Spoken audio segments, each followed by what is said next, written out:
અખંડ યુવા ચેરિટેબલ ટ્રસ્ટના ટ્રસ્ટી સતીશભાઈ વસાવાના જન્મદિવસ નિમિત્તે સેવાકીય પ્રવૃત્તિઓનો ત્રિવેણી સંગમ, જરૂરિયાતમંદોને ભોજન અને ધાબળા વિતરણ કરાયું. સેવા પરમો ધર્મની ભાવનાને વરેલા અખંડ યુવા ચેરિટેબલ ટ્રસ્ટ દ્વારા સમગ્ર વર્ષ દરમિયાન વિવિધ સેવાકીય કાર્યો કરવામાં આવે છે. ત્યારે ટ્રસ્ટના ટ્રસ્ટી સતીશભાઈ વસાવાના જન્મદિવસની અનોખી રીતે ઉજવણી કરવામાં આવી. સામાન્ય રીતે લોકો જન્મદિવસની ઉજવણી ભપકાદાર પાર્ટીઓ કરીને કરતા હોય છે, પરંતુ તેનાથી વિપરીત સતીશભાઈએ માનવતાનું ઉદાહરણ પૂરું પાડતા ગરીબ અને જરૂરિયાતમંદ લોકોની સેવા કરવાનું પસંદ કર્યું હતું. આ પ્રસંગે ટ્રસ્ટ દ્વારા શહેરના વિવિધ વિસ્તારોમાં ખુલ્લા આકાશ નીચે અને ફૂટપાથ પર સૂતા નિરાધાર લોકો માટે ભૂખ્યા અને ભોજન અને ઠંડીથી રક્ષણ માટે ધાબળા વિતરણનો સુંદર કાર્યક્રમ યોજાયો હતો. કડકડતી ઠંડીમાં ઠરતા લોકો માટે ગરમ ધાબળા આશીર્વાદ સમાન સાબિત થયા. આ સેવાકીય યજ્ઞમાં ટ્રસ્ટના અન્ય ટ્રસ્ટીઓ અને સક્રિય સભ્યોએ જોડાઈને પોતાની સેવાઓ આપી.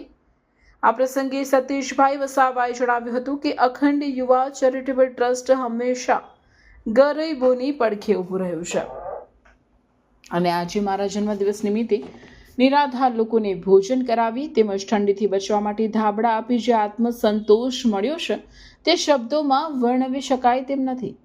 સમાજ માટે કામ કરવાની આ પ્રેરણા અમને લોકોના આશીર્વાદથી મળે છે. આમ સેવાકીય કાર્યો દ્વારા જન્મદિવસની ઉજવણી કરીને ટ્રસ્ટે સમાજમાં એક ઉત્તમ ઉદાહરણ પૂરું પાડ્યું હતું.